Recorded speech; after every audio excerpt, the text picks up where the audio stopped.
Hello students, welcome to PVR study. तो बच्चों कैसे हैं आप सभी? कमेंट करके बताना कि आपकी पढ़ाई लिखाई कैसे चल रही, सब ठीक ठाक चल रहा है। आप पढ़ रहे हैं क्लास 10th की एनसीईआरटी मैथमेटिक्स, जो कि UP board, CBSE board, Bihar, MP, Delhi, हर एक बोर्ड के छात्र के लिए, क्योंकि ये एनसीईआरटी है। ठीक है, चाहे इंग्लिश मीडियम है, हिंदी मीडियम है, क्वेश्चन सब में एक समान है, सिर्फ लैंग्वेज का अंतर होगा बस। चलिए देखते हैं। क्वेश्चन नंबर 9 है। इसके पहले के सारे क्वेश्चन हमने कर लिए हैं, जिसकी लिंक आपको डिस्क्रिप्शन में मिल सकती है, ऊपर आई बटन में मिल सकती है। बाकी ज़्यादा जानकारी के लिए आप कमेंट करेंगे तो आपको पूरी प्लेलिस्ट मिल जाएगी। ठीक है, चलिए। कह रहा है यदि किसी एपी के तीसरे और 9वें पद क्रमशः 4 और -8 हैं तो इसका कौन सा पद शून्य होगा। एपी का मतलब अर्थमेटिक प्रोग्रेशन, यानी कि समांतर श्रेणी। कोई समांतर श्रेणी दी गई है जिसका चौथा पद, चौथा बोल रहा था नहीं, तीसरा और 9वां, कह रहा जिसका तीसरा पद 4 है और 9वां पद -8 है, तो कौन सा पद शून्य होगा। मतलब तीसरा पद 4 है, 9वां पद -8 है, तो कह रहा शून्य कौन सा पद होगा। भैया तीसरा और 9वां तो दिया है, फिर कौन सा पद शून्य होगा। आप अगर यहाँ जरा गौर फरमाओ तो तीसरा पद 4 है, 9वां पद -8 है, यानी ये क्या जा रहे हैं, धरातल में जा रहे हैं। धीरे धीरे क्या हो रहा है, माइनस में होता जा रहा है ना। तो शून्य जो होगा, सिंपल सी बात है, आप ऐसे समझ लो, ये 9वां पद -8 है ना, यानी ये शून्य से भी छोटा है, यानी 9वां पद के ऊपर ही होगा जो भी होगा। शून्य जो है तीसरे और 9वें पद के बीच वाला पद ही होगा, चाहे चौथा हो, पाँचवां हो, छठवां हो, सातवां, आठवां, इसी में से कोई होगा। लेकिन निकालेंगे कैसे, देखो चलो। सबसे पहले जो दिया है हम उसके आधार पे करते हैं। आप लोग लिखो, हिंदी वाले लिखो दिया है, इंग्लिश वाले लिखिए गिवन। कह रहा तीसरा पद यानी A3 हमें दिया है 4, एंड एक चीज़ और गिवन है A9 कितना है -8, ये दिया है। इसकी सहायता से हम प्रथम पद निकालेंगे श्रेणी का, क्योंकि हमें श्रेणी के बारे में कुछ अता पता है नहीं, और इसका कॉमन डिफरेंस निकालेंगे, सर्वांतर निकालेंगे। तो चलिए ये अपना प्यारा सा सूत्र लगाते हैं रामबाण वाला, an = a + n - 1 × d। इसी से सब निकलता है। an मतलब हमें कौन सा निकालना भाई, तीसरा ना, तो यहाँ पे 3 हो जाएगा।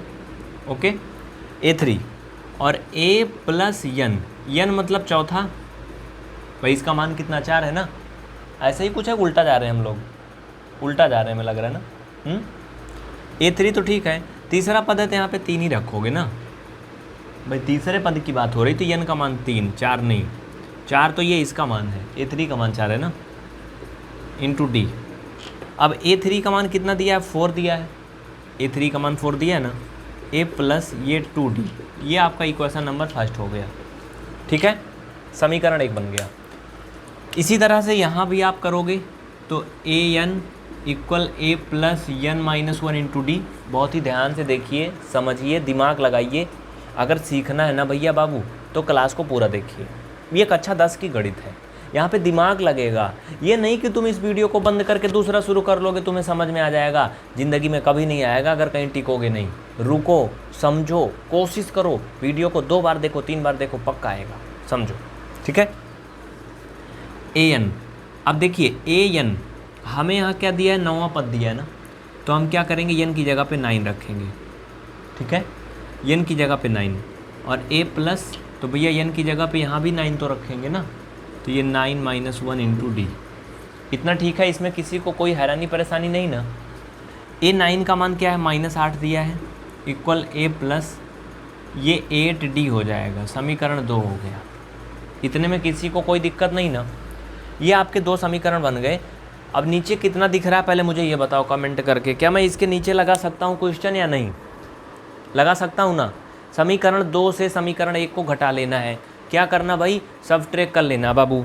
चलो लिखो, समीकरण 2 से समीकरण 1 को घटाने पर, इंग्लिश मीडियम वाले लिखेंगे subtracting equation number second minus equation number first. ठीक है, चलिए। तो ये दिया है -8 = a + 8d, ये दूसरा समीकरण है। पहला क्या दिया है, 4 = a + 2d। हमें क्या करना, दोनों सब्ट्रैक्ट करना है। मुझे कन्फ्यूजन हो रहा है कि नीचे दिख रहा है या नहीं दिख रहा है। हाँ, नहीं, कहीं नहीं दिखा तो सब माटी हो जाएगा। हाँ, दिख तो रहा है ना। ठीक है, तो आप वो लाइन लिखने के बाद इसको करोगे कि समीकरण 2 से समीकरण 1 को घटाने पर चिन्ह बदल जाते हैं, घटाने लगते हैं, तो हर जगह ये माइनस प्लस ख़त्म हो जाएगा, वो तो मैंने काट दिया तुम्हें दिखाने के लिए, बाकी घटेगा 0 हो जाएगा, ठीक है। अब ये माइनस माइनस घट जाएगा भैया, 12 हो जाएगा। और ये प्लस माइनस क्या होगा बाबू, ये प्लस माइनस क्या होगा पता है तुम्हें भाई, 1 + 1 माइनस घट जाएगा 6D, ठीक है। यहाँ से थोड़ा आगे बढ़ोगे, यहाँ से जब D का मान निकालोगे आपको पता है कि D बराबर ये 6 इधर गुणा में है, D के साथ में इधर आएगा भाग में हो जाएगा, तो हम कह सकते हैं, क्या कह सकते हैं कि D बराबर -12/6। हाँ, ये काटोगे 2 आएगा माइनस में, D का मान कितना आ गया -2। बात समझ में आई? इतना लिख लीजिए, मैं इसको मिटाने के बाद आगे करूँगा। इधर साइड में जगह होगी तो मैं थोड़ा और आगे कर सकता हूँ। देखो स्टेप बाय स्टेप लिखना बच्चा, पहले आपको इसको करना है, यहाँ तक इक्वेशन फर्स्ट बनेगा। अगर आपके कॉपी में जगह नहीं तो आप नीचे ऊपर कर लो। इतना करने के बाद आप इसको करना, इक्वेशन नंबर सेकेंड बनेगा। उसके बाद आप लिखोगे समीकरण 2 से समीकरण 1 को घटाने पर, जैसे आप समीकरण पढ़ते थे कक्षा 9 में। उसके बाद तब इसको करना और फिर यहाँ से D का मान आएगा। ये चीज़ आप समझते चलोगे तो बेहतर रहेगा। जगह तो है लेकिन थोड़ा सा कम अच्छा रहेगा, इसलिए मैं इसको थोड़ा सा मिटाना चाहूँगा नीचे, ठीक है। चलिए, तो अब क्या करेंगे, D का मान समीकरण 1 में रखने पर कहीं भी रख दो, आपका A का मान आ जाएगा, ठीक है। अब मैं जो मिटा रहा हूँ वो देखे जाओ कि मैं क्या मिटाया हूँ। वीडियो को थोड़ा बैक करोगे तो ये फिर से लिखा दिखेगा स्क्रीन पर। ये टेक्नोलॉजी का कमाल है। हाँ, वीडियो को थोड़ा पीछे कर लेना, दिखेगा मैंने क्या मिटाया है। देखिए, D का मान समीकरण 1 में रखने पर, लिख लो जो बोल रहा हूँ, D का मान समीकरण 1 में रखने पर, तो A + ये 2D। D का मान कितना आया बच्चा, -2 आया बाबू ना, तो ये 4 = A - 4। माइनस का है आएगा, ये माइनस है, ये प्लस है, मल्टीपल होगा माइनस में आएगा, तो ये 4 और 4 = A। ये 4 इधर आएगा तो माइनस का प्लस हो जाएगा, यानी हम कह सकते हैं A का वैल्यू क्या आ गया 8। A का वैल्यू 8 आ गया, D का वैल्यू -2 आ गया। निकालना क्या था वो फलाने, कौन सा पद शून्य होगा, यानी हमें शून्यवां पद निकालना था। चलो निकाल लेते हैं, देखो चलो चलो चलो चलो चलो, इतना लिख लिए। अब हमें सारे मान पता हैं, अब हम सीधा वहीं चलेंगे जो लापता है उसी के पास, ठीक है। अब लापता क्या है उसी के खोज करते हैं।